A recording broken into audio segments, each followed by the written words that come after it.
छत्रपती संभाजीनगरमध्ये महायुतीच्या प्रचार कार्यालयाच्या स्तंभाचं पूजन करण्यात आलं। यावेळेला महायुतीच्या नेत्यांनी मोठ्या संख्येने उपस्थिती दर्शवली। यावेळेस भागवत कराड यांनी देखील सांगितले की उद्या आमचा उमेदवार जाहीर होणार असून जो कोणी उमेदवार असेल त्यासाठी भारतीय जनता पार्टी तन मन धन लावून काम करेल, कारण आम्हाला नरेंद्र मोदी यांना तिसऱ्यांदा पंतप्रधान करायचंय। तसेच मागील 5 वर्षात इम्तियाज जलील यांनी कोणतेच काम केले नाही, त्यामुळे यावेळेला जनता आम्हाला प्रचंड मताने निवडून देईल असा विश्वास कराड यांनी व्यक्त केला।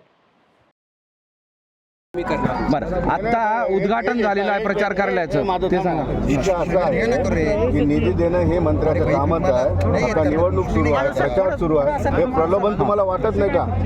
मी यावर्षी कुठलाही टिप्पणी करणार नाही। प्रलोभन आहे की दादा हे आमचे नेते आहेत, सिनियर मंत्री आहेत, त्याच्यावर कुठलाही मी टिप्पणी करणार। बरं, चला, उमेदवार घोषित झाला नाही तरी आज त्या उमेदवार महायुतीचा घोषित होणार आहे। जो कोणी उमेदवार असेल त्यांच्या मागं आम्ही तन मन धन आणि पूर्ण वेळ काम करू।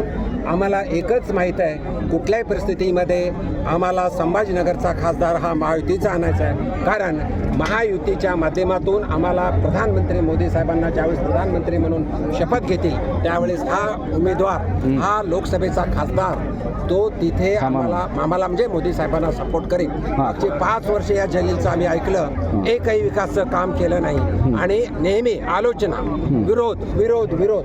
नारी शक्तीसारख्या विधायकाला सुद्धा दोघांनी विरोध केला, त्यामध्ये संभाजीनगरचा खासदार त्या ठिकाणी होता, म्हणून मला शर्मेनं मान खाली घालावं लागली होती, कारण महिला म्हणाल्या, तिथल्या महिला खासदार, तुमच्या खासदाराने विरोध केला। मला म्हणलं तो आता तसाच इकडे कॅमेरा नाही, त्याचं काम आहे। उमेदवार कोण असेल? उमेदवार हे महायुतीचे नेते माननीय शिंदे साहेब, माननीय फडणवीस साहेब आणि माननीय अजितदादा ठरवेल तो असेल, कोणी असेल, त्यांच्या आम्ही पाठिंबा।